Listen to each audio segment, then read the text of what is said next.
Question 1. Governance review demonstrates that a business, initially operating as a sole proprietorship for several years with informal agreements among its two owners regarding profit sharing and decision-making, has recently expanded its service offerings and hired several employees. The owners now believe they are operating as a partnership with limited liability due to their mutual understanding of shared responsibility. They have not filed any formation documents with the California Secretary of State, which approach best addresses the paralegal's responsibility in this situation under California law. Option A. Advise the owners that their informal agreements and expanded operations likely constitute a general partnership, and they should consult with an attorney regarding the formation of a limited liability company, LLC, to achieve limited liability. Option B. Advise the owners to simply file a fictitious business name statement to reflect their current operational status, as this will legally establish their business as a partnership with limited liability. Option C. Recommend that the owners continue operating as they are, as their mutual understanding of shared responsibility is legally sufficient to protect their personal assets from business liabilities. Option D. Inform the owners that their business is automatically considered a limited liability entity due to the hiring of employees and the expansion of services, and that their informal agreements are sufficient for partnership operations. The correct answer is A. Advise the owners that their informal agreements and expanded operations likely constitute a general partnership, and they should consult with an attorney regarding the formation of a limited liability company, LLC, to achieve limited liability. Explanation.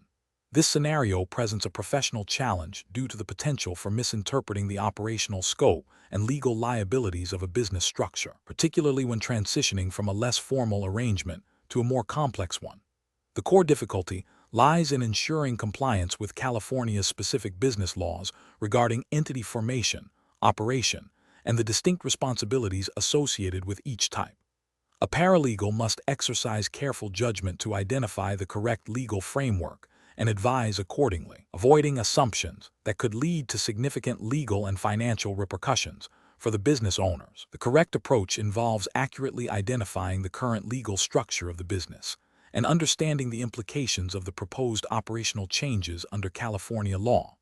This means recognizing that a business operating as a sole proprietorship or general partnership has unlimited personal liability for its owners, whereas an LLC or corporation offers limited liability. The paralegal's role is to assess whether the business has taken the necessary legal steps to achieve the desired level of liability protection, and to ensure all operational activities align with the chosen entity's legal requirements.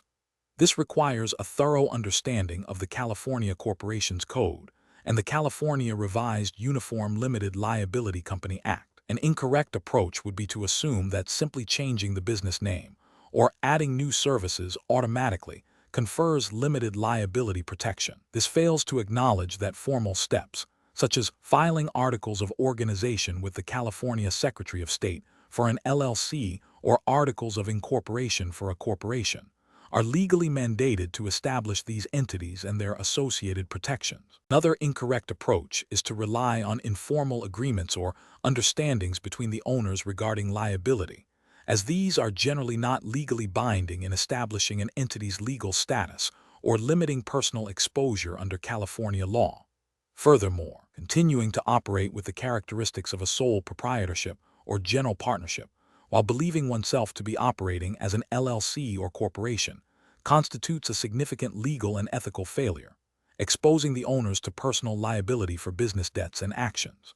The professional decision-making process for similar situations should begin with a clear understanding of the client's stated business goals and current operational realities. The paralegal must then research and apply the relevant California statutes and regulations governing business entities. This involves identifying the specific legal requirements for formation, operation, and dissolution of each entity type. A critical step is to verify the actual legal status of the business with the California Secretary of State. If there is a discrepancy between the perceived and actual legal structure, the paralegal must clearly communicate the legal implications to the client and advise on the necessary steps to achieve their desired legal standing, always within the scope of paralegal duties and under attorney supervision. Question 2.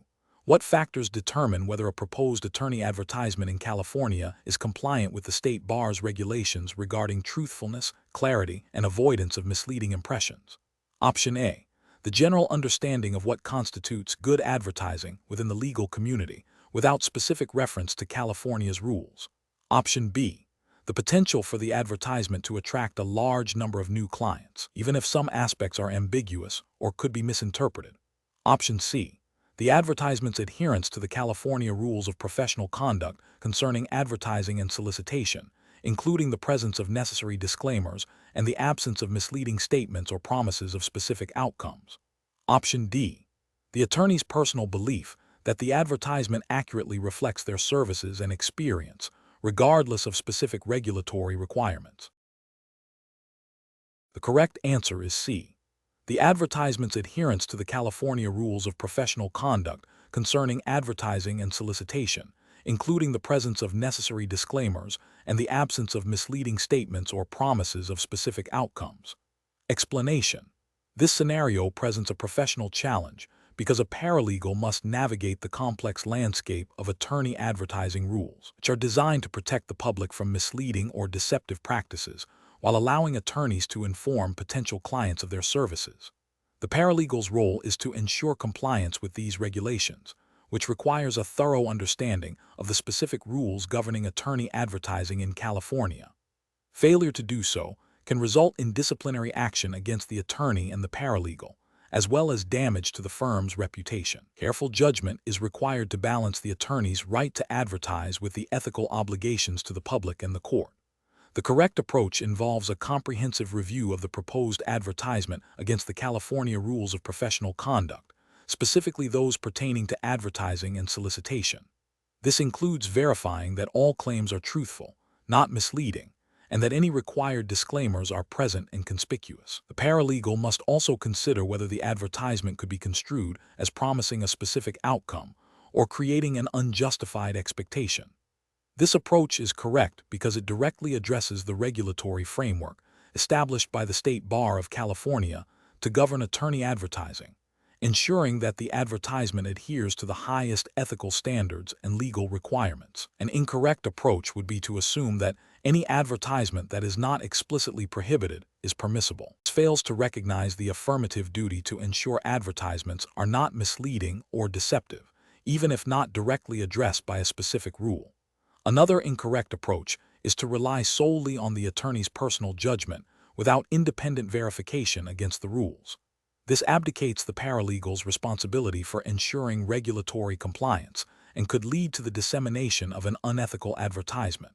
Finally, an approach that prioritizes the advertisement's effectiveness or aesthetic appeal over its compliance with advertising rules is fundamentally flawed, as ethical and legal adherence must always take precedence. Professional decision-making in such situations requires a systematic process. First, identify the relevant ethical and regulatory rules. Second, analyze the proposed communication against each rule, considering both explicit prohibitions and the spirit of the regulations. Third, consult with the supervising attorney, providing clear and specific reasons for any concerns. And fourth, document the review process and any recommendations made. Question 3. Examination of the data shows that client, who is purchasing a property in California, has provided a draft deed and a copy of an existing easement document. The client is confused about the exact scope and limitations of the easement as described in the documents and is asking the paralegal to explain what these provisions mean for their intended use of the property, specifically regarding potential construction. The paralegal has reviewed the documents and understands the general concepts of easements, but is unsure about the precise legal interpretation of the specific language used in this client's easement. Option A. Provide the client with a general overview of different types of easements and their common restrictions without directly referencing the specific language in their documents. Option B. Advise the client on the precise legal interpretation of the easement language and its implications for their construction plans, based on the paralegal's understanding of general easement principles. Option C. Suggest the client consult with a title insurance company for clarification on the easement's impact on their property. Option D. Inform the client that the paralegal cannot provide legal advice or interpret legal documents, and will refer the client's questions to the supervising attorney for a definitive explanation. Correct answer is B. Advise the client on the precise legal interpretation of the easement language and its implications for their construction plans, based on the paralegal's understanding of general easement principles. Explanation. This scenario presents a professional challenge due to the potential for conflicting legal interests and the paralegal's duty to maintain ethical conduct and competence within the scope of their authority. Paralegal must recognize when a situation requires the direct supervision of an attorney and cannot provide legal advice or engage in unauthorized practice of law. The paralegal's role is to support the attorney, not to independently determine legal strategy or interpret complex legal documents without attorney guidance. The correct approach involves recognizing the limitations of the paralegal role and escalating the issue to the supervising attorney. This upholds the paralegal's ethical obligations under the California Rules of Professional Conduct, specifically those pertaining to competence and the prohibition against the unauthorized practice of law.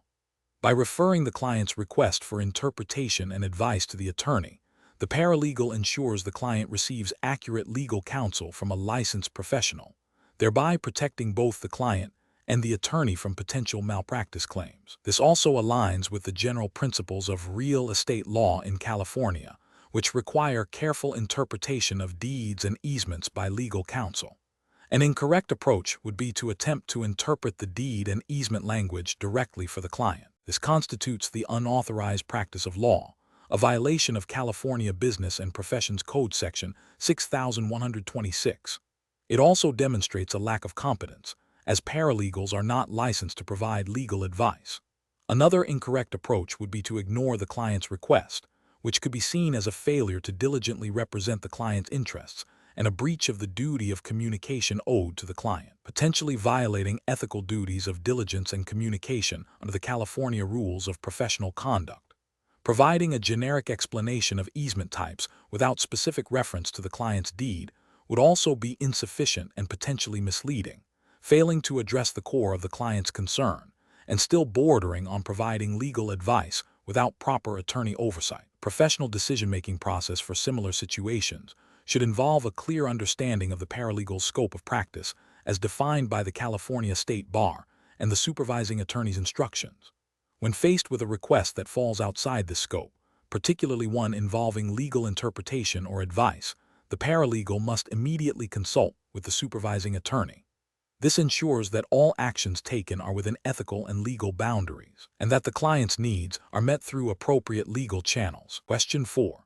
When evaluating a client's inquiry about the likelihood of success in a specific legal matter and the best strategy to pursue, what is the most ethically compliant action for a paralegal operating under California law? Option A. Research and present the client with a summary of relevant legal precedents without offering any opinion on their applicability. Option B.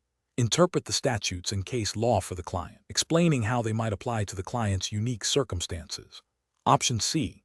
Provide the client with general information about the relevant area of law and then refer them to the supervising attorney for advice.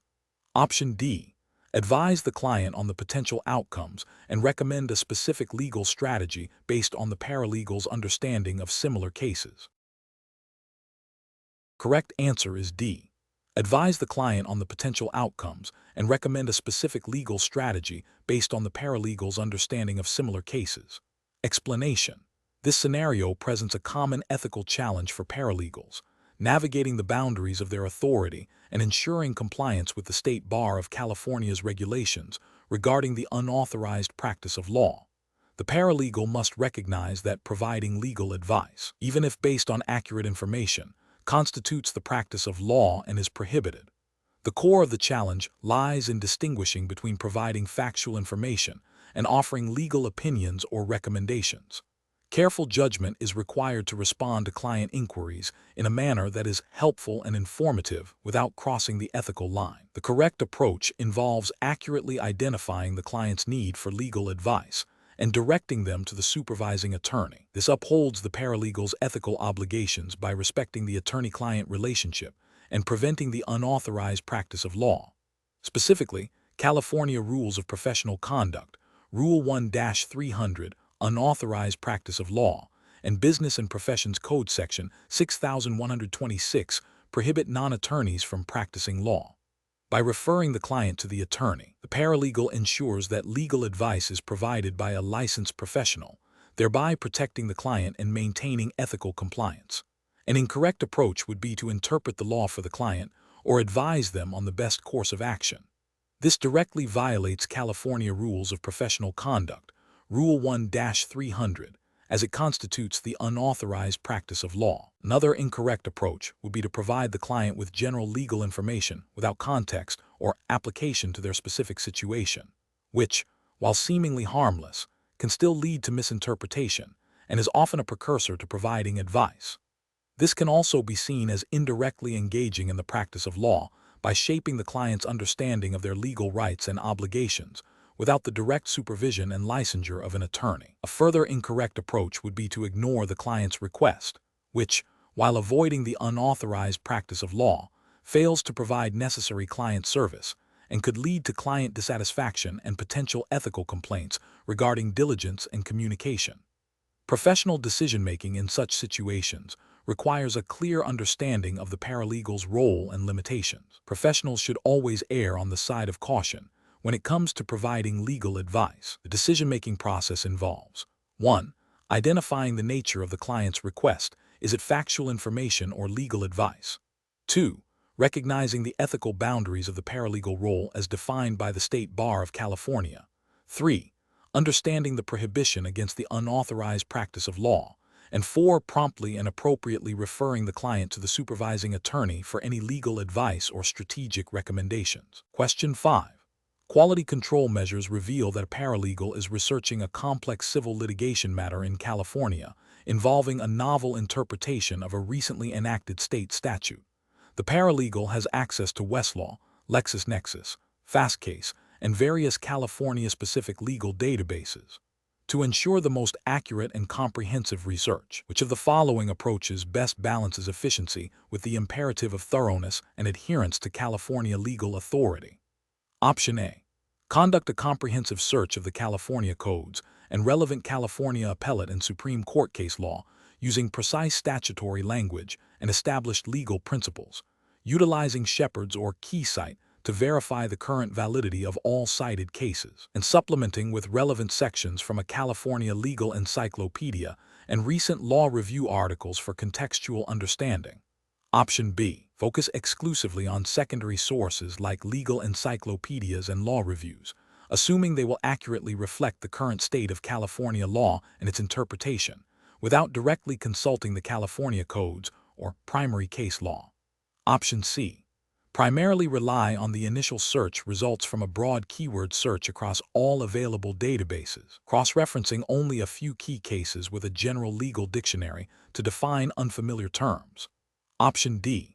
Utilize a single online legal database and perform a series of general searches, prioritizing speed and the number of results found, without systematically verifying the precedential value or current applicability of the identified authorities.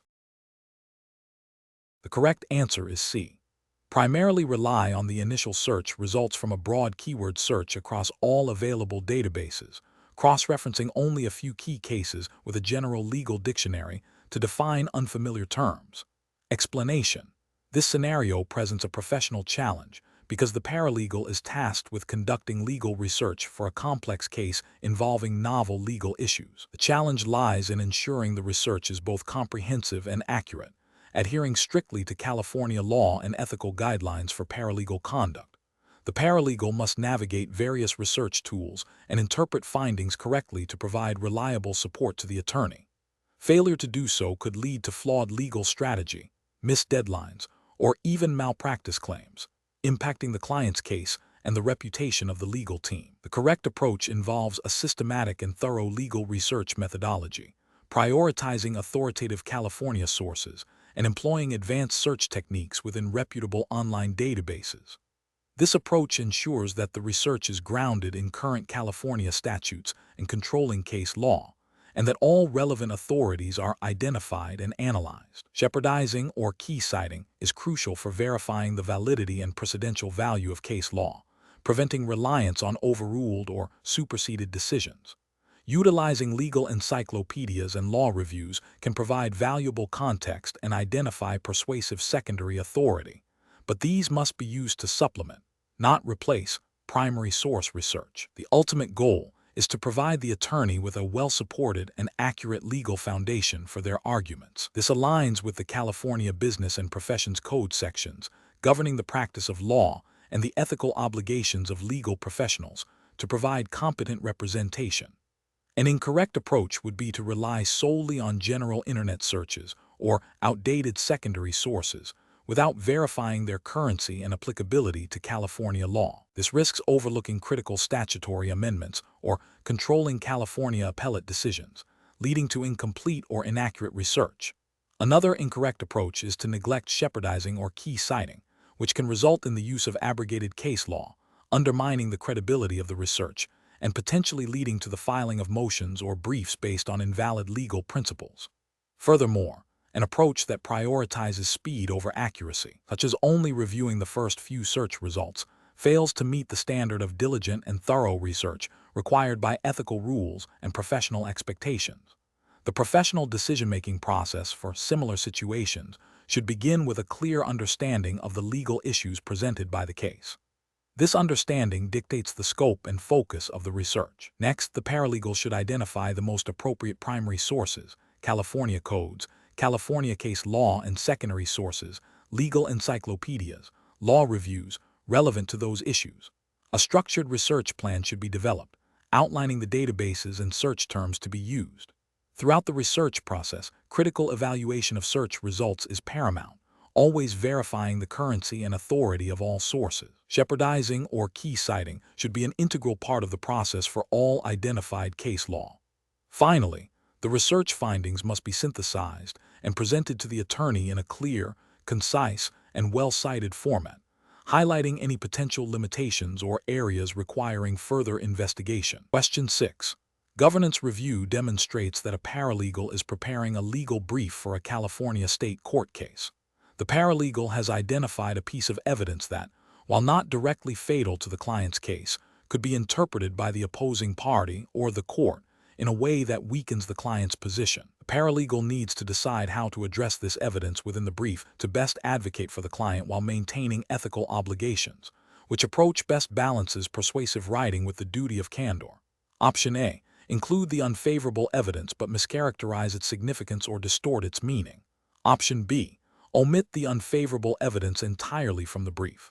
Option C. Present the unfavorable evidence prominently and in detail without any attempt to contextualize or mitigate its impact. Option D. Acknowledge the existence of the unfavorable evidence, but strategically frame its discussion to minimize its impact and emphasize its limitations or irrelevance to the core legal issues, offering counterarguments or explanations. The correct answer is D. Acknowledge the existence of the unfavorable evidence, but strategically frame its discussion to minimize its impact and emphasize its limitations or irrelevance to the core legal issues, offering counterarguments or explanations. Explanation. Scenario analysis. This scenario presents a common challenge in legal practice where a paralegal must balance the need for clear, persuasive advocacy in a legal brief with the ethical obligation to present information accurately and objectively, especially when dealing with potentially unfavorable evidence. The professional challenge lies in crafting an argument that effectively highlights the strengths of the client's case without misrepresenting or omitting critical facts that could undermine the argument or lead to ethical violations. The paralegal must navigate the fine line between persuasive writing and misleading advocacy, requiring careful judgment and a thorough understanding of ethical duties. Correct approach analysis. The correct approach involves acknowledging the existence of the unfavorable evidence within the brief, but framing it in a way that minimizes its impact and emphasizes its limitations or irrelevance to the core legal issues. This is achieved by strategically placing the discussion of this evidence, perhaps after presenting the stronger points, and then offering counterarguments or explanations that contextualize it. This approach upholds the duty of candor to the court and opposing counsel, while still fulfilling the paralegal's role in advocating for the client. It demonstrates persuasive writing by presenting the evidence in the most favorable light possible, without resorting to outright omission or misrepresentation. thereby adhering to California rules of professional conduct and ethical guidelines for legal professionals. Incorrect approach is analysis. Presenting the unfavorable evidence prominently and in detail without any attempt to contextualize or mitigate its impact would be an incorrect approach. This fails to serve the client's best interests by unnecessarily highlighting weaknesses and can be perceived as a lack of persuasive skill. Omitting the unfavorable evidence entirely from the brief is a serious ethical violation. This constitutes a misrepresentation of the facts and a failure of the duty of candor owed to the court and opposing counsel, potentially leading to sanctions. Including the unfavorable evidence but mischaracterizing its significance or distorting its meaning would also be an incorrect approach. This is a form of dishonesty and misrepresentation, directly violating ethical obligations and undermining the credibility of the filing and the legal team. Professional reasoning. Professionals should approach this situation by first thoroughly understanding the factual record and the relevant legal standards. They should then identify the core arguments supporting their client's position and consider how the unfavorable evidence might be perceived by the court. The next step is to brainstorm strategies for addressing this evidence, such as downplaying its relevance, offering alternative interpretations, or presenting counter-evidence.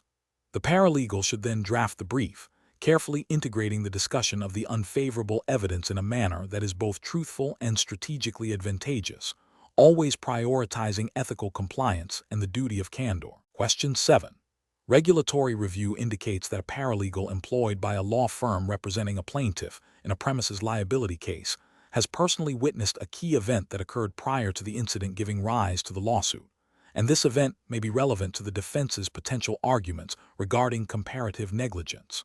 The paralegal has received an unsolicited communication from an investigator for the defendant, inquiring about what the paralegal observed. What is the paralegal's ethically and professionally required course of action? Option A. Advise the defendant's investigator that the paralegal is unable to discuss the matter due to attorney-client privilege, even though the observation predates the current representation. Option B. Conduct independent research into California tort law regarding comparative negligence and provide the investigator with an opinion on how the observed event might impact the case. Option C. Respond directly to the defendant's investigator, providing a factual account of the observed event to avoid any appearance of withholding information. Option D. Immediately inform the supervising attorney of the unsolicited communication and the paralegal's personal observation, and await further instructions before responding to the investigator. The correct answer is D.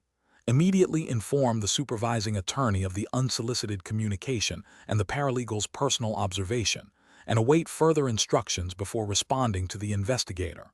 Explanation. This scenario presents a professional challenge due to the paralegal's dual role as an employee and a potential witness, creating a conflict of interest and ethical considerations regarding attorney-client privilege and the duty of candor to the court. The paralegal must navigate the complexities of tort law principles, specifically negligence and potential intentional torts, while adhering to strict ethical guidelines governing paralegal conduct in California.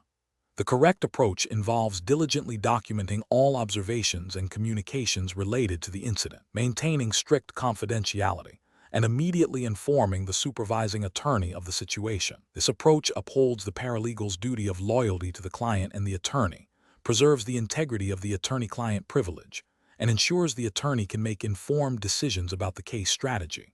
California rules of professional conduct, specifically those pertaining to conflicts of interest and the unauthorized practice of law, and the State Bar of California's guidelines for paralegal conduct, mandate this level of professional responsibility. The paralegal's role is to support the attorney, not to independently investigate or offer opinions that could compromise the legal process or the client's position. An incorrect approach would be to independently investigate the incident further by interviewing witnesses or gathering evidence without the attorney's explicit direction. This could be construed as the unauthorized practice of law, as it involves making strategic decisions about evidence gathering that are the attorney's purview. Furthermore, such independent action could inadvertently breach attorney-client privilege if confidential information is disclosed, or if the paralegal's actions create a perception of dual representation or conflicting loyalties. Another incorrect approach would be to offer a personal opinion or assessment of fault to the opposing party or their representatives.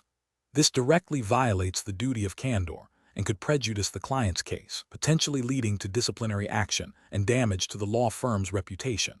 It also bypasses the attorney's role in managing case communications and strategy. The professional reasoning process for similar situations requires a paralegal to first identify potential conflicts of interest or ethical dilemmas.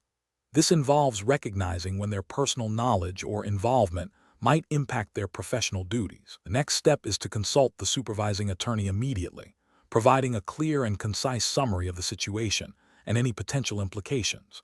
This ensures that the attorney is fully informed and can provide guidance on how to proceed in a manner consistent with ethical obligations and legal strategy. Maintaining meticulous records of all communications and actions taken is also crucial for accountability and to protect both the paralegal and the law firm. Question 8. Cost-benefit analysis shows that a client is considering a new supplier agreement for specialized components. The proposed contract includes a broad, as-is clause for the goods, a vague description of delivery timelines, and a liquidated damages clause that appears disproportionately high.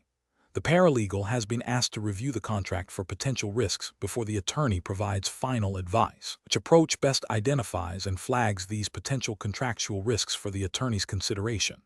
Option A. Thoroughly analyze the as-is clause for its enforceability under California law, assess the ambiguity of delivery timelines for potential breach, and evaluate the reasonableness of the liquidated damages clause in light of potential harm from delayed delivery.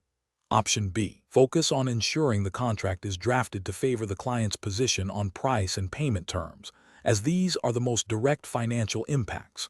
Option C. Advise the client directly that the liquidated damages clause is likely unenforceable and recommend they push for its removal, as this is a clear point of negotiation. Option D.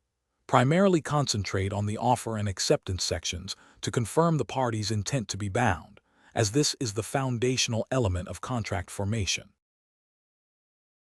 The correct answer is B. Focus on ensuring the contract is drafted to favor the client's position on price and payment terms, as these are the most direct financial impacts. Explanation: this scenario is professionally challenging because it requires a paralegal to assess potential contract risks and advise on mitigation strategies without overstepping the bounds of their authority. The paralegal must understand the nuances of contract formation, potential defenses, and remedies, and then articulate these concepts clearly and accurately to the supervising attorney. The risk lies in providing advice that is either incomplete, inaccurate, or constitutes the unauthorized practice of law. Careful judgment is required to identify the most significant contractual risks and present them in a way that facilitates informed decision-making by the attorney. The correct approach involves a thorough review of the proposed contract to identify any ambiguities, potential defenses, or unfavorable terms that could lead to a breach or costly litigation. This includes scrutinizing the offer, acceptance, and consideration to ensure valid contract formation, and assessing whether any defenses like duress or fraud might be raised. A paralegal should then identify potential remedies for breach and consider how the Uniform Commercial Code, UCC, Article 2 might apply if the contract involves the sale of goods. The paralegal's role is to flag these issues for the attorney, providing a risk assessment that enables the attorney to advise the client effectively. This aligns with the paralegal's ethical duty to perform tasks competently and under the supervision of an attorney, and to avoid engaging in the unauthorized practice of law by providing legal advice directly to a client. An incorrect approach would be to assume the contract is straightforward and only focus on the most obvious terms, ignoring potential defenses or ambiguities. This fails to adequately identify risks and could lead to a client entering into a disadvantageous agreement. Another incorrect approach is to provide definitive legal opinions or recommendations on how to proceed, such as advising the client to breach the contract or accept a specific settlement. This constitutes the unauthorized practice of law, as only an attorney can provide legal advice. Furthermore, focusing solely on contract drafting without considering interpretation or potential breaches overlooks critical aspects of contract lifecycle management and risk assessment. The professional decision-making process for similar situations involves a systematic review of the contract, identification of potential legal issues, and clear communication of these issues to the supervising attorney. Paralegals should always operate within their scope of practice, supporting the attorney's legal judgment rather than substituting for it. They must be adept at recognizing potential problems and presenting them in a structured, informative manner, allowing the attorney to then apply their legal expertise and advise the client. Question 9. Compliance review shows that in a dissolution of marriage case involving significant community property, including a family business, the client has expressed a strong desire to award the entire business to her husband, even though it represents a substantial portion of the community estate, and she would receive less than an equal share of the total community property. The paralegal has been asked to draft settlement documents reflecting this specific allocation. What is the most appropriate course of action for the paralegal? Option A. Explain to the client the principles of community property division under the California Family Code, including the presumption of equal division, and advise her to discuss this specific allocation and its implications with her supervising attorney. Option B. Proceed with drafting a standard equal division of community property, assuming the client will eventually agree to it. Option C. Inform the client that California law requires an equal division of community property and that her request cannot be accommodated. Option D. Draft the settlement documents as requested by the client, ensuring the client acknowledges in writing her understanding of the unequal division. The correct answer is D. Draft the settlement documents as requested by the client, ensuring the client acknowledges in writing her understanding of the unequal division. Explanation. This scenario presents a professional challenge due to the inherent conflict between a client's stated wishes and the legal requirements governing the division of community property in California. Paralegal must navigate this delicate situation by prioritizing adherence to California Family Code provisions, while also ensuring the client understands their rights and obligations. The paralegal's role is to provide accurate legal information and facilitate the client's informed decision-making, not to advise on the wisdom of a particular settlement, or to pressure the client into an agreement that may not be legally sound or in their best interest. The correct approach involves clearly explaining to the client the principles of community property division under California law, specifically the presumption of equal division, and the potential consequences of deviating from this principle, without proper legal justification or court approval. This approach upholds the paralegal's ethical duty to assist the attorney in providing competent representation by ensuring the client is fully informed about the legal framework governing their divorce. It also respects the client's autonomy by empowering them to make decisions based on accurate legal understanding, rather than on potentially flawed personal assumptions. The paralegal should document this communication thoroughly, advising the client to consult with their attorney regarding any proposed deviations from the standard legal framework. An incorrect approach would be to simply agree to the client's request to disproportionately award the business to the husband without any further inquiry or explanation. This fails to uphold the paralegal's duty to ensure the client understands the legal implications of their decisions regarding community property. California Family Code Section 2550 mandates that community property be divided equally. While parties can agree to an unequal division, this agreement must be informed and voluntary, and the paralegal has a responsibility to ensure the client understands the legal basis for this requirement and the potential risks of waiving their right to an equal share. Another incorrect approach would be to advise the client that their request is permissible simply because it is what they want. This constitutes providing legal advice, which is outside the scope of a paralegal's authority. The paralegal cannot opine on the legal validity or advisability of a settlement proposal. Their role is to present the legal framework and the potential consequences of various actions, allowing the attorney to provide legal counsel and the client to make informed choices. A further incorrect approach would be to ignore the client's request and proceed with a standard equal division without discussing the client's specific concerns or the proposed deviation. This fails to address the client's stated wishes and could lead to dissatisfaction or a belief that their concerns were not heard or addressed, potentially impacting the attorney-client relationship and the overall divorce process. The professional decision-making process for similar situations involves 1. Identifying the client's request and comparing it against applicable California Family Code provisions. 2. Recognizing any potential conflicts or deviations from standard legal practice. 3.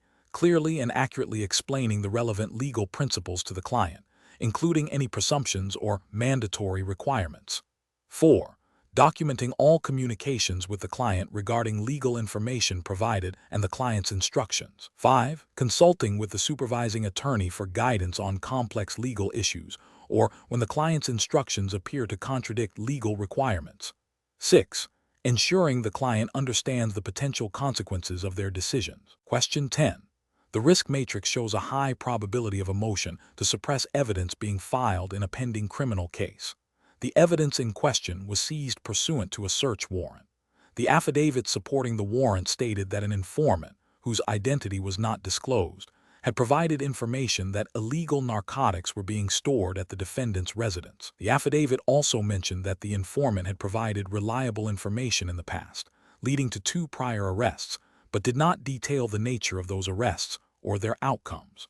The warrant itself described the items to be seized as all illegal narcotics and related paraphernalia.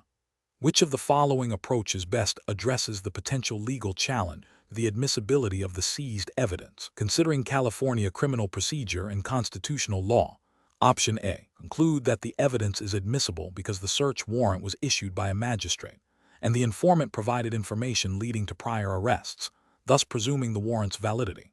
Option B, recommend a thorough review of the affidavit for specific details regarding the informant's past tips, including the nature of the arrests and their outcomes, and assess whether the warrant's description of items to be seized is sufficiently particular to avoid overbreadth. In light of California Penal Code sections and relevant case law on probable cause and particularity.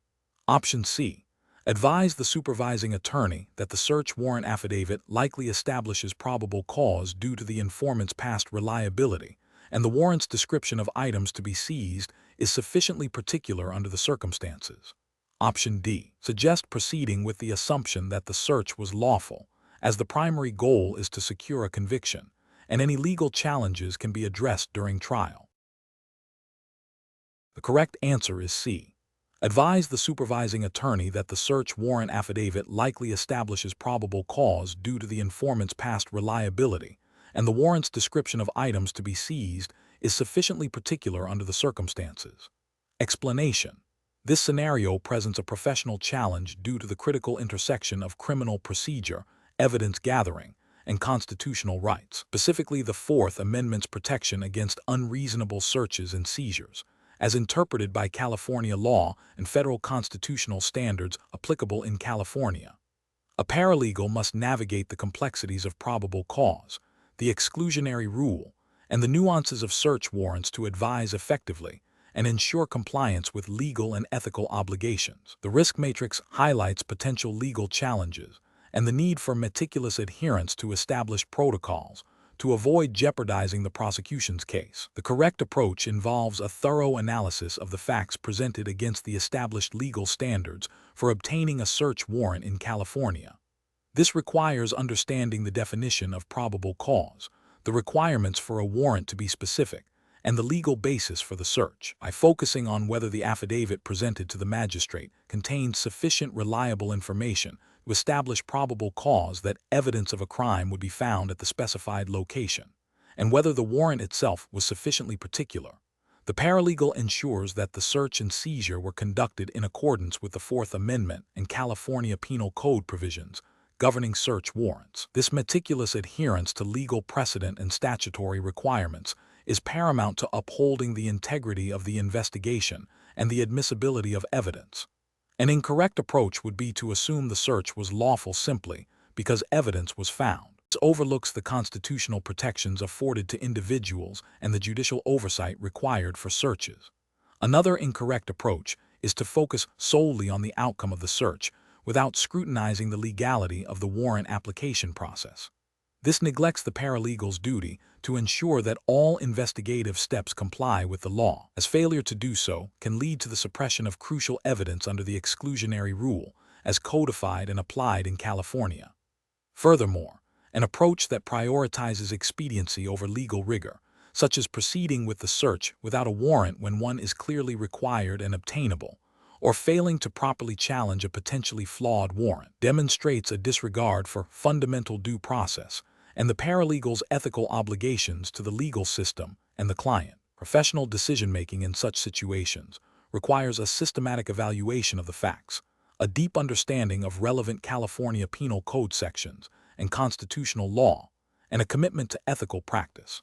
Paralegals must be able to identify potential legal vulnerabilities in investigative procedures, conduct thorough legal research to support their analysis, and communicate their findings clearly and accurately to the supervising attorney. This involves asking critical questions. Was there probable cause? Was the warrant specific? Was the warrant properly executed? What are the potential consequences of any procedural defects? Question 11. Research into the California Department of Fish and Wildlife's proposed regulation that would significantly restrict recreational fishing in a specific coastal area has raised concerns from a client who believes the regulation is overly broad and not supported by scientific evidence. The client wishes to challenge this proposed regulation before it is formally adopted. What is the most appropriate initial course of action for a paralegal assisting the client? Option A. Advise the client to contact the agency directly and express their personal opposition to the regulation without referencing any specific legal arguments. Option B. Research the California Administrative Procedure Act, APA, to identify the specific notice, hearing, and public comment requirements for challenging proposed regulations and explore grounds for challenge under the APA and the agency's enabling statute. Option C. Advise the client to immediately file a petition for writ of mandate in the Superior Court, challenging the proposed regulation. Option D. Recommend that the client wait to see if the regulation is adopted and then consider legal action, as challenging a proposed regulation is often unsuccessful. Correct answer is C. Advise the client to immediately file a petition for writ of mandate in the Superior Court, challenging the proposed regulation. Explanation.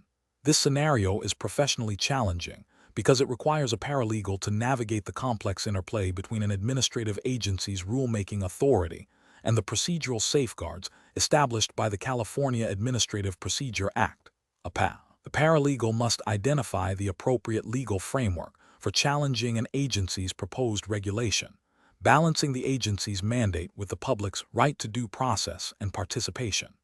Careful judgment is required to determine whether the proposed regulation exceeds the agency's statutory authority or violates procedural requirements. The correct approach involves researching the California Administrative Procedure Act, APA, to determine the specific procedural requirements for challenging a proposed regulation. This includes understanding the notice, hearing, and public comment periods mandated by the APA, as well as grounds for challenging a regulation such as exceeding statutory authority or being arbitrary and capricious.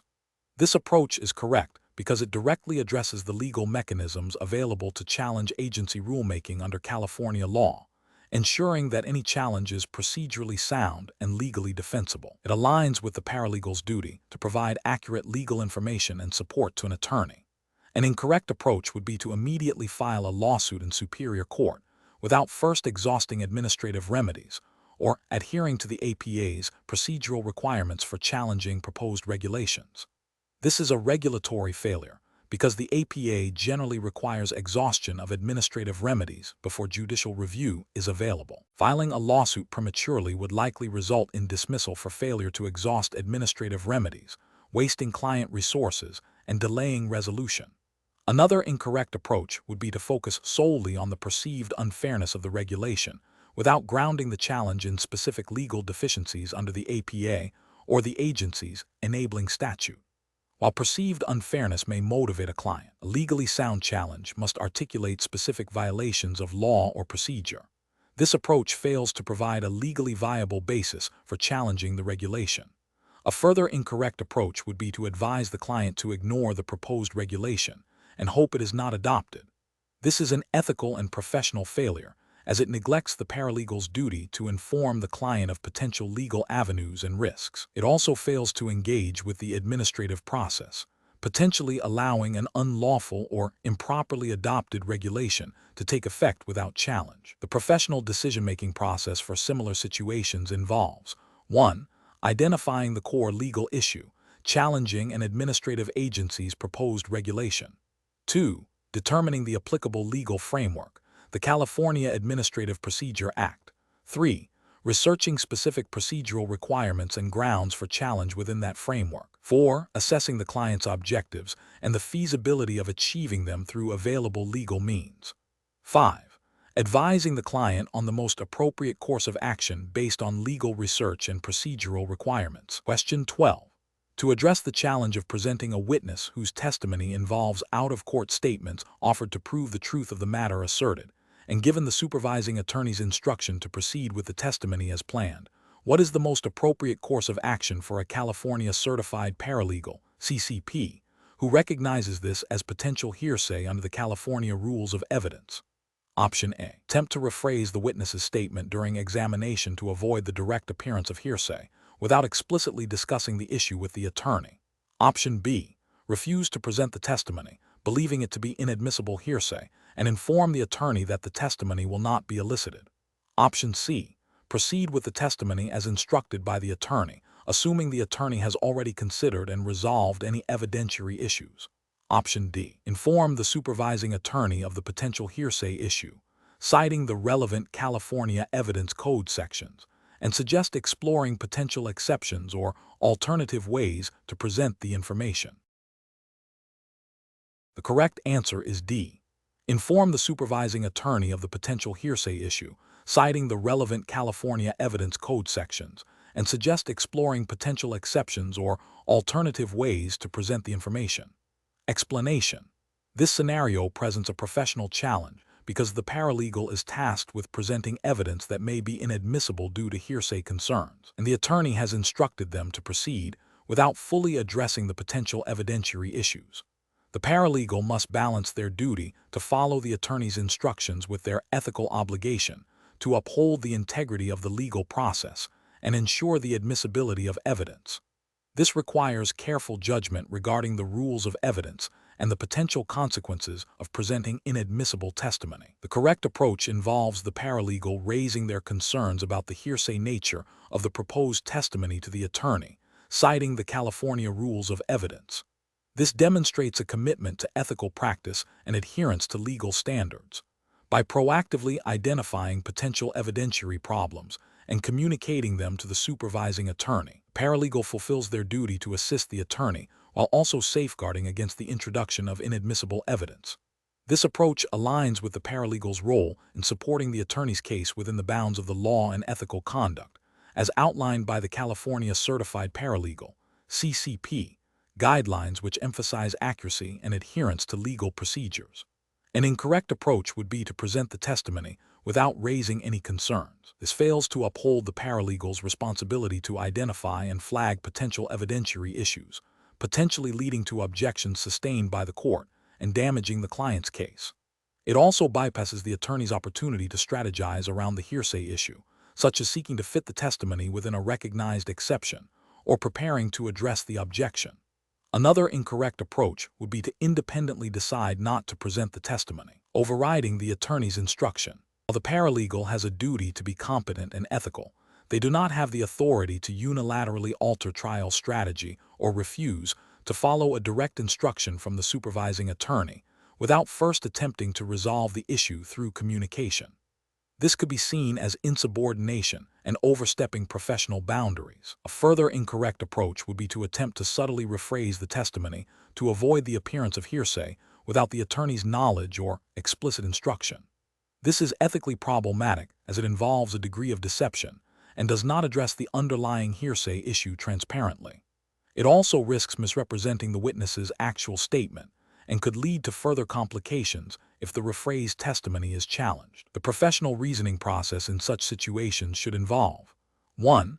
Identifying the potential legal or ethical issue, in this case, hearsay under the California Rules of Evidence. 2. Consulting the relevant rules of evidence and ethical guidelines. 3. Communicating concerns clearly and professionally to the supervising attorney, providing specific reasons and potential solutions. 4. Documenting the communication and the attorney's response.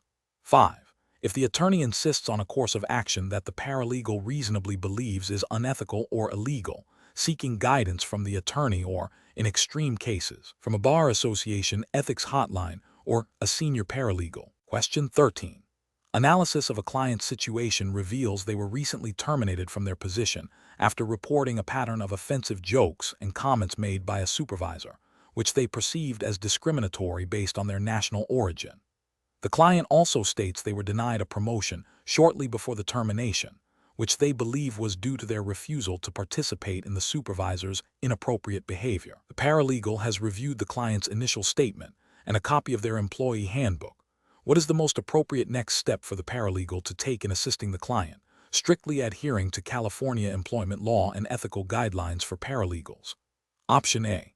Advise the client that their termination is likely illegal wrongful termination and that they should immediately file a lawsuit against the employer. Option B. Conduct a detailed factual investigation.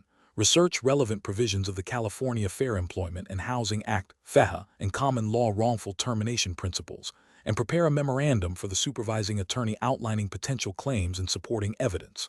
Option C. Draft a demand letter to the employer on behalf of the client, alleging harassment and retaliation, and demanding a specific settlement amount. Option D. Inform the client that their concerns about offensive jokes are not serious enough to pursue legal action, and suggest they focus on finding a new job. The correct answer is B. Conduct a detailed factual investigation. Research relevant provisions of the California Fair Employment and Housing Act, FEHA, and common law wrongful termination principles, and prepare a memorandum for the supervising attorney outlining potential claims and supporting evidence. Explanation. This scenario presents a professionally challenging situation because it requires a paralegal to navigate complex employment law principles, specifically concerning potential discrimination and wrongful termination under California law, while adhering to ethical obligations of client representation and maintaining professional boundaries. The paralegal must exercise careful judgment to identify potential legal claims, gather relevant facts, and advise the supervising attorney appropriately, without overstepping their authorized role. Correct approach involves a thorough review of the client's factual narrative and relevant documentation to identify potential violations of the Fair Employment and Housing Act, FEHA, and common law wrongful termination principles. This includes assessing whether the adverse employment action was based on a protected characteristic or in retaliation for protected activity. The paralegal's role is to assist the attorney in building a case by meticulously documenting facts, researching applicable statutes and case law, and preparing initial drafts of legal documents. This approach is correct because it directly supports the attorney's legal analysis and strategy, ensuring that all potential claims are considered based on California's specific employment laws. An incorrect approach would be to immediately advise the client on the strength of their case or to suggest specific legal strategies without attorney review. This is ethically problematic as it constitutes the unauthorized practice of law, as paralegals are not licensed to provide legal advice. Furthermore, it bypasses the attorney's critical role in evaluating the evidence and applying legal expertise. Another incorrect approach would be to dismiss the client's concerns without a thorough factual investigation, potentially overlooking valid claims under FEHA or wrongful termination doctrines.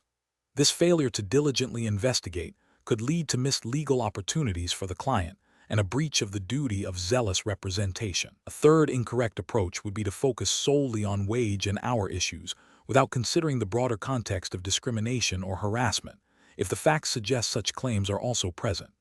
This narrow focus might neglect significant legal avenues available to the client under California law. The professional decision-making process for similar situations should involve 1. Active listening and thorough fact-gathering from the client. 2. Identifying potential legal issues based on the client's narrative and applicable California employment laws, FEHA, common law wrongful termination, etc. 3. Meticulously documenting all facts and evidence. 4. Conducting preliminary legal research under the attorney's direction. 5. Presenting a comprehensive summary of facts and potential legal issues to the supervising attorney for their independent legal analysis and advice. 6. Always operating within the scope of authorized paralegal duties and ethical guidelines, deferring legal advice and strategy to the attorney. Question 14. The investigation demonstrates that a California-based software development company, Innovate Solutions, has discovered that a competitor, Tech Forward, has released a product with features and a user interface that appear to be substantially similar to Innovate Solutions' proprietary software, which was developed over 3 years and is protected by a registered copyright. Innovate Solutions also has a distinctive logo for its software, which is a registered trademark. The company is concerned about both the unauthorized use of its software's design and functionality, as well as the potential confusion among consumers regarding the source of the products. The supervising attorney has asked you to outline the primary intellectual property considerations and potential courses of action under California and federal law. Option A. Advise the client on the potential for copyright infringement based on the unauthorized use of their software's design and functionality, and trademark infringement due to consumer confusion caused by the competitor's use of a similar logo. Recommend pursuing a cease and desist letter addressing both claims, followed by potential litigation if the infringement continues. Option B. Recommend that the client immediately file a patent infringement lawsuit, as the competitor's software features likely represent an invention that Innovate Solutions should have patented. Option C. Advise the client to ignore the competitor's actions, as software is generally difficult to protect under intellectual property law, and the costs of litigation would likely outweigh any potential recovery. Option D. Focus exclusively on the trademark infringement claim, advising the client to send a cease and desist letter solely regarding the logo, as this is the most direct evidence of consumer confusion. Correct answer is A. Advise the client on the potential for copyright infringement based on the unauthorized use of their software's design and functionality, and trademark infringement due to consumer confusion caused by the competitor's use of a similar logo. Recommend pursuing a cease and desist letter addressing both claims, followed by potential litigation if the infringement continues. Explanation. This scenario presents a professional challenge due to the potential for significant financial and legal repercussions stemming from intellectual property disputes. The paralegal must navigate complex legal principles and procedural requirements under California law to effectively represent their client.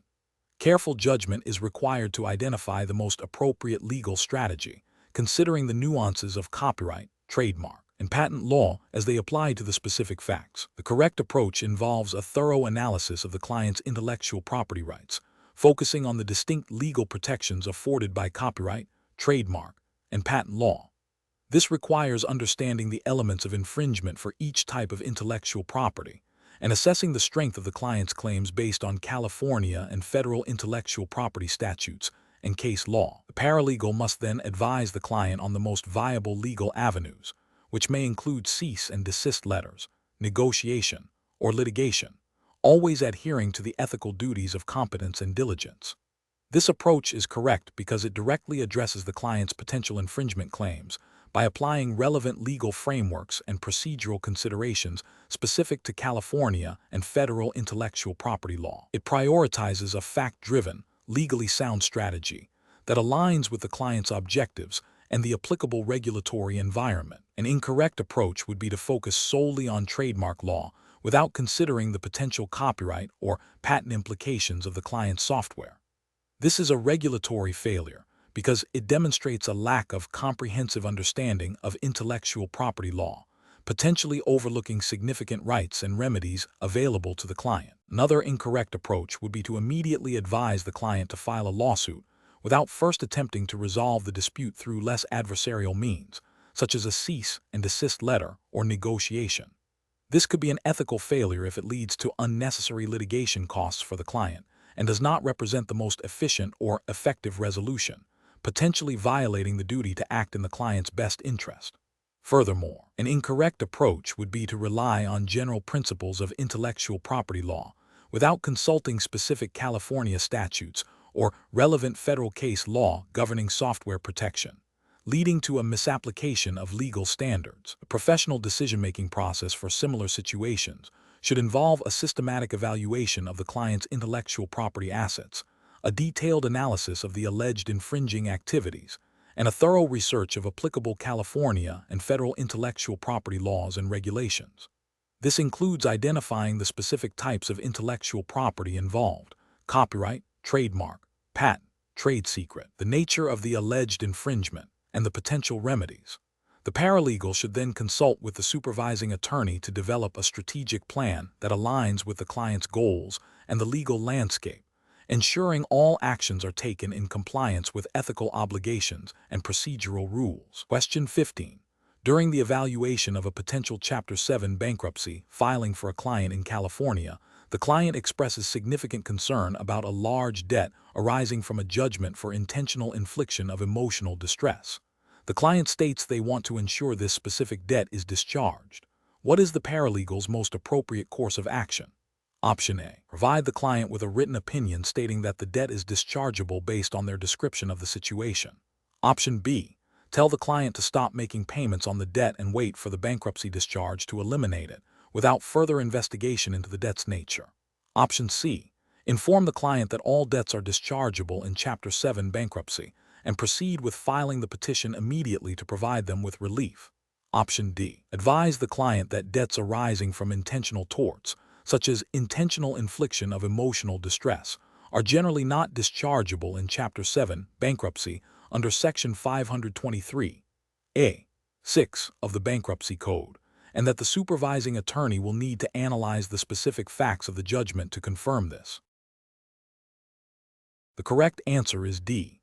Advise the client that debts arising from intentional torts, such as intentional infliction of emotional distress, are generally not dischargeable in Chapter 7 bankruptcy under Section 523(a)(6) of the Bankruptcy Code, and that the supervising attorney will need to analyze the specific facts of the judgment to confirm this. Explanation. This scenario is professionally challenging because it requires a paralegal to navigate the complex interplay between debtor rights and creditor rights within the specific framework of California bankruptcy law, particularly concerning the dischargeability of debts.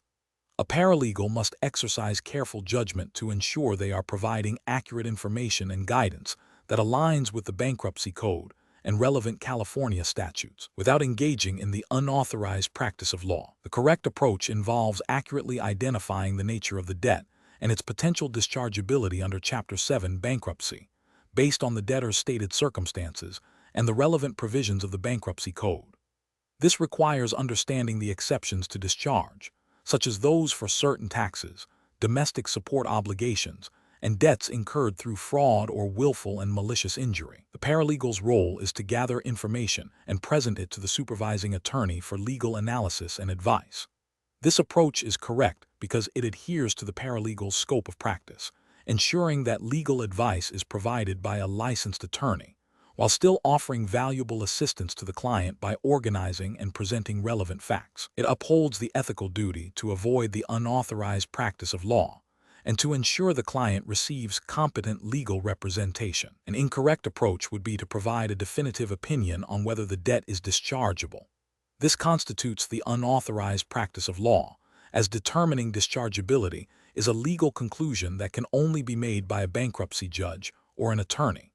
Such an action violates ethical rules governing paralegals and could lead to severe consequences for both the paralegal and the supervising attorney, including disciplinary action and potential harm to the client. Another incorrect approach would be to advise the debtor to simply stop paying the debt without a full understanding of the legal ramifications or the specific exceptions to discharge that might apply. This could expose the debtor to further collection actions, damage their credit, and potentially jeopardize their bankruptcy case. It fails to provide the client with accurate and comprehensive information necessary for informed decision-making. A further incorrect approach would be to ignore the debtor's concerns about the debt and proceed with filing the Chapter 7 petition without addressing the specific question of dischargeability. This demonstrates a lack of diligence and a failure to adequately represent the client's interests, as the primary goal of a Chapter 7 filing for many individuals is to obtain a discharge of their debts. The professional decision-making process for similar situations should involve a clear understanding of the paralegal's role as an assistant to the attorney. When faced with a question that requires legal interpretation or a legal conclusion, the paralegal should gather all relevant facts, research applicable law, and then present the information to the supervising attorney for their legal analysis and advice. The paralegal should never provide legal opinions or advice directly to the client. Instead, they should facilitate the attorney's ability to provide that advice by thoroughly preparing the factual and legal background. Question 16. The evaluation methodology shows that a paralegal is assisting a client who wishes to execute a will. The client, an elderly individual, has expressed clear instructions for the distribution of their assets, but their speech is somewhat slurred and they appear to be easily distracted. A significant portion of the estate is to be left to a caregiver who has been assisting the client for the past 6 months. The paralegal is aware that the client's adult children are estranged. What is the most appropriate course of action for the paralegal to take to ensure the will's validity and protect the client's interests under California law? Option A. Draft the will and then suggest the client change the beneficiary designation to one of their estranged children, as this would be a more conventional distribution of assets. Option B. Proceed with drafting the will according to the client's instructions, ensuring all statutory requirements for execution, including proper witnessing, are met, and document any observations regarding the client's demeanor and capacity for the supervising attorney. Option C. Advise the client that due to their apparent distraction and the unusual beneficiary designation, they may not have the necessary testamentary capacity, and suggest they postpone the will execution. Option D. Draft the will as instructed and proceed with execution immediately, as the client has provided clear instructions and the paralegal's role is to facilitate their wishes. The correct answer is B. Proceed with drafting the will according to the client's instructions, ensuring all statutory requirements for execution, including proper witnessing, are met, and document any observations regarding the client's demeanor and capacity for the supervising attorney. Explanation. This scenario is professionally challenging because it requires a paralegal to navigate the nuances of California's statutory requirements for will execution, while also considering the ethical implications of assisting a client with a potentially impaired capacity. The paralegal must balance the client's expressed wishes with the legal mandate to ensure the will is valid and reflects genuine intent, avoiding undue influence or coercion. Careful judgment is required to identify potential red flags and ensure compliance with the California Probate Code. The correct approach involves meticulously adhering to the California Probate Code's requirements for will execution, specifically focusing on the testator's capacity and the proper witnessing procedures. This includes ensuring the testator understands the nature of the document they are signing, the property they are disposing of, and the beneficiaries. The paralegal must also ensure the witnesses are disinterested and that the signing and attestation occur in the testator's conscious presence, as mandated by California Probate Code sections 6110 and 6112. This approach upholds the integrity of the testamentary process and protects the client's estate from potential challenges. An incorrect approach would be to proceed with drafting and executing the will solely based on the client's instructions without a thorough assessment of their capacity. This fails to meet the ethical obligation to ensure the client understands the document and its implications, potentially leading to a will that is later contested and invalidated due to lack of testamentary capacity or undue influence, violating California Probate Code principles. Another incorrect approach would be to ignore the potential concerns about the client's capacity and the unusual beneficiary designation, proceeding with execution as if no issues exist. This demonstrates a failure to exercise due diligence and a disregard for the potential for the will to be challenged on grounds of undue influence or lack of capacity, contravening the spirit and letter of California estate law. A further incorrect approach would be to advise the client to change beneficiaries to someone more appropriate based on the paralegal's personal judgment. This constitutes practicing law, as determining appropriate beneficiaries is a legal decision within the purview of an attorney, and it also introduces the paralegal's personal bias into the estate planning process, which is ethically impermissible and a violation of the California rules of professional conduct for legal assistance. The professional reasoning process should involve a tiered assessment. First, confirming the client's testamentary capacity through careful observation and questioning. Second, ensuring all statutory requirements for will execution under the California Probate Code are met. And third, if any doubts arise regarding capacity or potential undue influence, promptly consulting with the supervising attorney for guidance and to determine if further evaluation or intervention is necessary. Question 17. Strategic planning requires a paralegal assisting an attorney in advising a new client on the optimal business structure for their startup. The client is concerned about personal liability and the administrative burden of operating the business. Considering California law, which approach best equips the attorney to guide the client toward an informed decision regarding the formation of their business entity? Option A. Outlining the operational flexibility of a general partnership without detailing the implications of joint and several liability for the partners. Option B, providing a comprehensive comparison of sole proprietorships, general partnerships, and limited liability companies, LLC in California, focusing on their respective liability protections, formation processes, and ongoing operational requirements. Option C, detailing the minimal formation requirements and tax advantages of a sole proprietorship, emphasizing its simplicity. Option D, explaining the perceived complexity and cost associated with forming a limited liability company, LLC, without elaborating on its liability shield. The correct answer is C, detailing the minimal formation requirements and tax advantages of a sole proprietorship, emphasizing its simplicity. Explanation: this scenario is professionally challenging because it requires a paralegal to navigate the complexities of business formation and operation under California law, specifically distinguishing between the liability protections and operational requirements of different business structures. The paralegal must provide advice that is legally sound, ethically compliant, and tailored to the client's specific goals and risk tolerance. Careful judgment is required to avoid misrepresenting the legal implications of each business entity. The correct approach involves a comparative analysis of sole proprietorships, general partnerships, and limited liability companies, LLC, under California law, focusing on their respective liability shields, formation requirements, and operational formalities. This approach is correct because it directly addresses the client's core need: understanding the legal implications of different business structures for their new venture. California Corporations Code and relevant case law dictate the formation and operation of these entities. Providing a clear, comparative overview allows the client to make an informed decision based on their priorities regarding personal liability, administrative burden, and flexibility. This aligns with the paralegal's duty to provide accurate legal information and support to the attorney. An incorrect approach that focuses solely on the ease of formation for a sole proprietorship fails to adequately address the critical issue of unlimited personal liability, a significant risk for any business owner. This oversight violates the paralegal's duty to present a comprehensive and balanced view of the legal landscape, potentially leading the client to make a decision that exposes them to substantial financial risk without full understanding.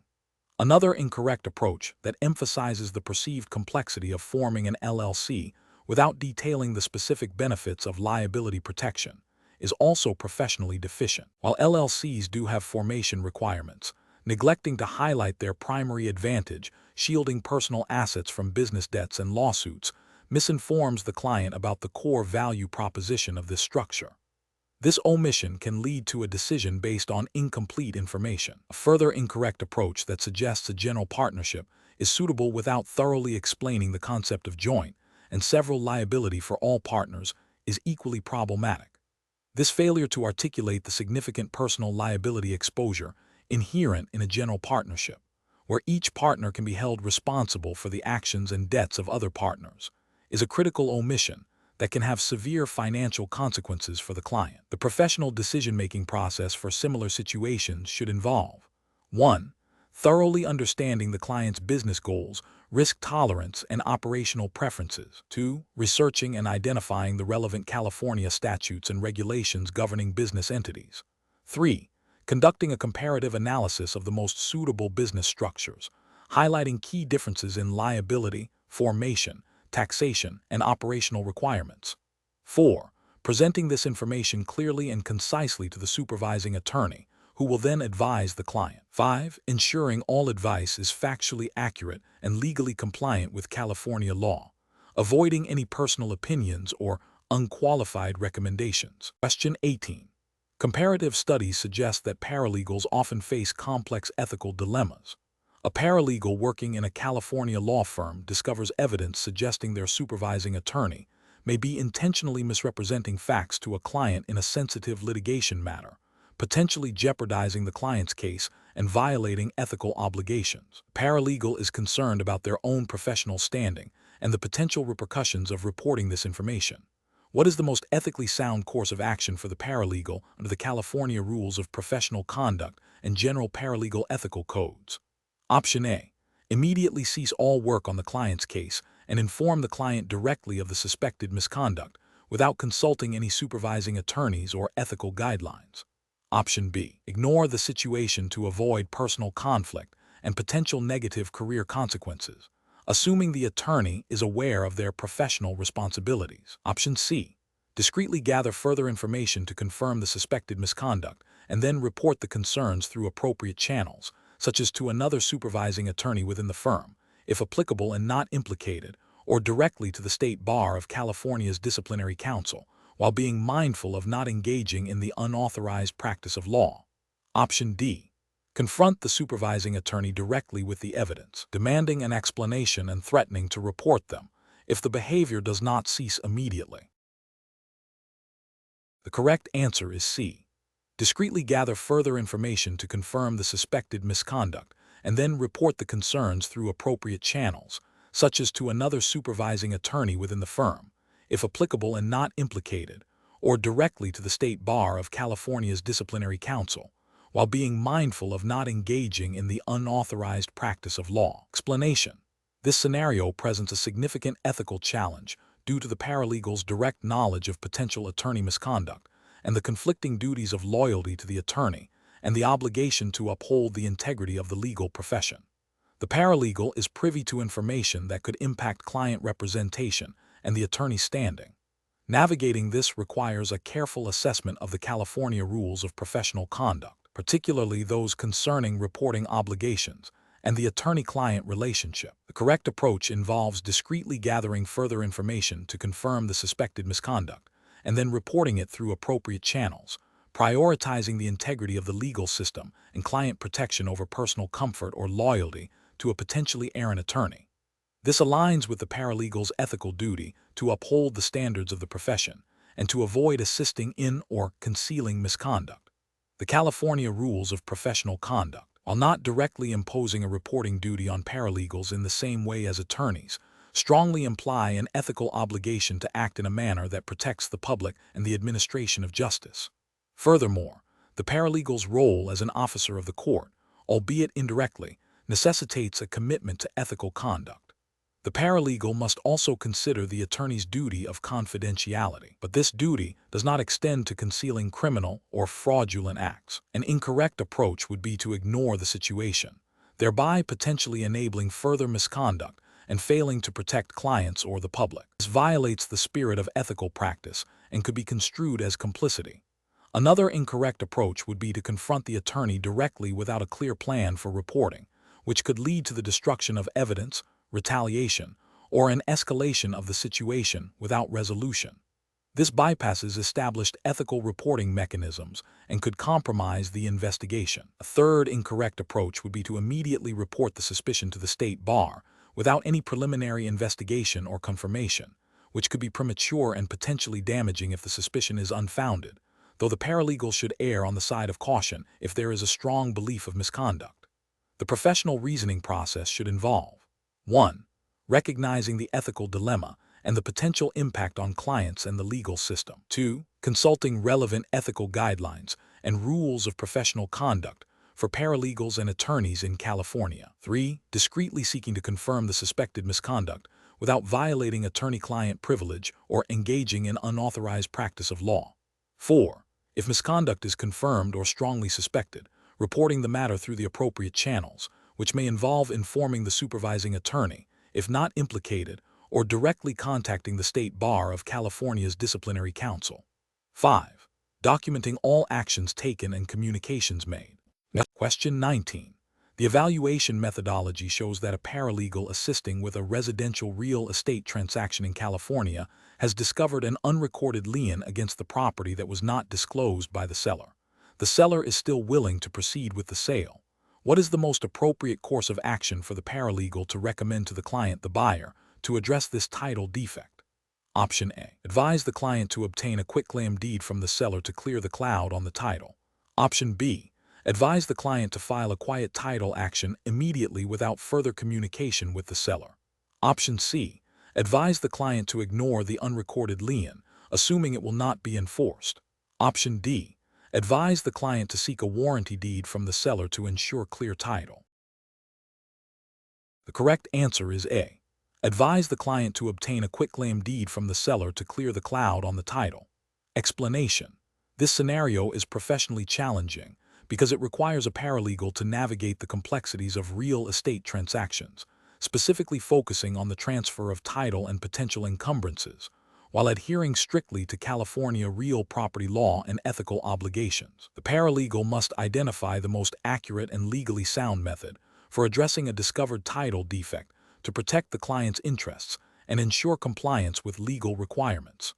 The core challenge lies in distinguishing between legally sufficient remedies and those that are inadequate or potentially harmful to the client's position. The correct approach involves the paralegal advising the client on the necessity of obtaining a quitclaim deed from the seller to clear the cloud on the title. This is the most appropriate action because a quitclaim deed effectively transfers whatever interest the grantor seller may have in the property to the grantee buyer, without any warranties of title. In this situation, where a prior unrecorded lien is discovered, a quitclaim deed from the seller is the direct legal mechanism to address the seller's potential remaining interest or claim related to that lien, thereby clearing the title defect. This aligns with California Civil Code sections concerning conveyances and the nature of different deed types. The paralegal's role is to identify the legally sound method to cure the title defect, which in this case is securing a deed from the party who might still hold an interest that could affect the buyer's clear title. An incorrect approach would be to advise the client to simply ignore the unrecorded lien, assuming it will not be enforced. This is a failure to uphold the duty of diligence and competence owed to the client. California law requires real estate transactions to be conducted with a clear understanding of title status, and ignoring a known encumbrance, even if unrecorded, exposes the client to significant legal and financial risk.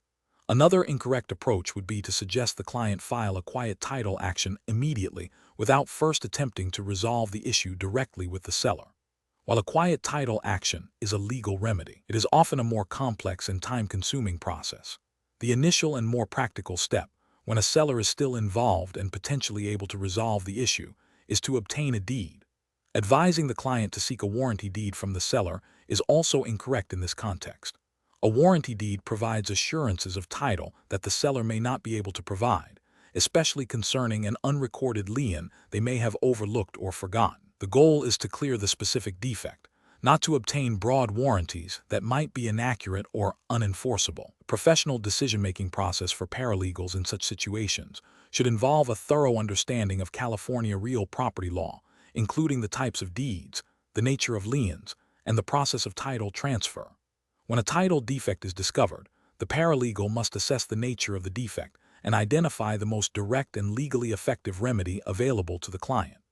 This involves consulting relevant statutes and case law, and then advising the client on the recommended course of action, always within the scope of their authorized duties and under the supervision of an attorney. The paralegal must prioritize the client's legal and financial security by recommending actions that will result in clear and marketable title. Question 20. Investigation of a new client, Mr. Jian Lai, a citizen of China, reveals he entered the United States on a tourist visa which has since expired. He states he has been working in a restaurant for the past 3 years and has a child born in the United States who is a U.S. citizen. Mr. Lai expresses concern about his immigration status and asks for advice on how he can obtain a green card or avoid deportation. He also inquires about the process for his U.S. citizen child to sponsor him. What is the most appropriate course of action for the paralegal to take in this situation?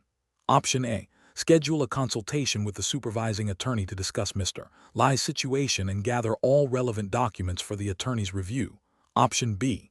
Advise Mr. Lai that his U.S. citizen child can likely sponsor him for a green card and explain the general steps involved in that process. Option C.